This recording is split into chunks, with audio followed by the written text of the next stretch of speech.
I've waited 5 years for this game. I don't think I've waited 5 years for anything. That's crazy. So today we're talking about Full Quiet for the NES from Retrotainment Games. Now, I started having my doubts that this game would ever be finished, that it would ever get released. It wouldn't have been the first time that I've been screwed by a Kickstarter, but most likely it would have been the last, as I don't really back projects anymore, unfortunately. Or actually, fortunately for my wallet when you think about it. So I know there's plenty of other projects that have been in limbo for a lot longer than this one, but this was one of a couple that really helped change my perspective on backing crowdfunding projects. If it's something I believe in or looks promising, I think you got to go into it realizing any promises made may not be delivered. Only back what you're willing to lose. It can be a gamble at times, and that kind of sucks. So, really, I haven't backed anything since, but a couple projects that were from companies who consistently have delivered. But I do have to say, not only did Retrotainment finally deliver the promised product, but they also delivered a very interesting game that far exceeds what I initially thought it would be. So I backed the complete in box version with a test cart. So this was limited to only a handful of backers, and it looks like, since I got that one, I got my fake name in the manual because of it. So that's kind of cool, I guess. Now, I did play that test cart a while back, and it was a fairly early build of the game. It wasn't complete by any means. It didn't have like the intro and all that kind of stuff, and a big portion of the game was missing. Now, I don't know how much my feedback helped, but that's what they asked of the test cart backers, to provide feedback. So I did like that early build, but I did find myself kind of lost in the game at times. I wasn't exactly sure what to do, but eventually I got through a decent portion of that build. It was an interesting experience, and to finally get to play the finished version is really awesome. It seems some stuff has changed from that build, and I am still a little lost at times playing it, but it's also extremely satisfying when I finally make some progress and figure things out. That's really the heart of the game, figuring things out. This is not a simple, easily accessible game in my opinion. If you're looking for some quick, satisfying action, finishing stages one by one, beating bosses, this game will probably not be for you. If you don't mind occasionally being frustrated and having a large map to explore and puzzles to solve, then hell yes, let's go. So this is a different type of game compared to most that I've played on the NES. It really doesn't even feel like an NES game. It's a bit mysterious, sometimes a little cryptic. So you're tossed into a forest full of weird creatures and plenty of mysteries to figure out.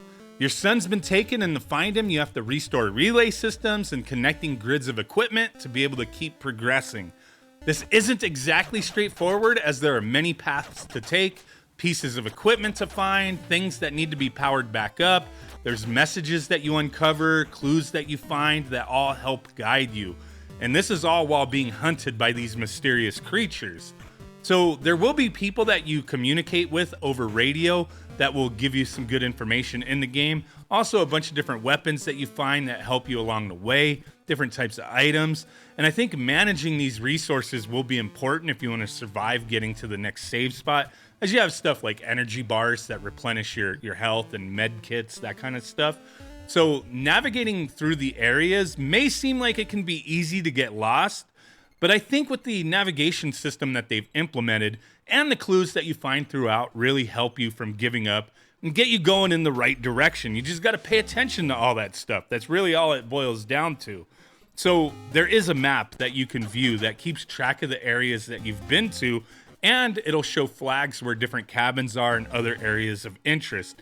It's kind of think of like Metroid type of thing.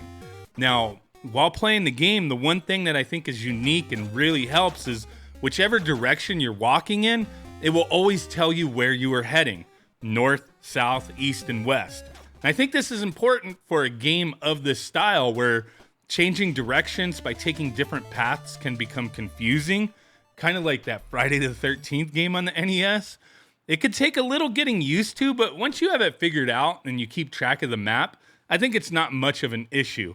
The navigation system is vital to progressing in this game, and I feel with how massive it is, the game anyway, the implementation of the map and constantly knowing which direction you're facing was done very well in my opinion. It really helps. Like, I don't know how you would like make your way through this game without this stuff.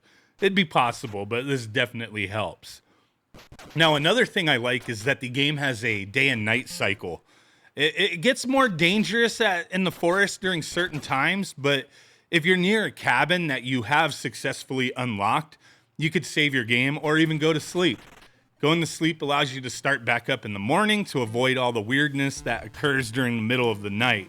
Can still be dangerous during the day, but maybe just a little less so anyway.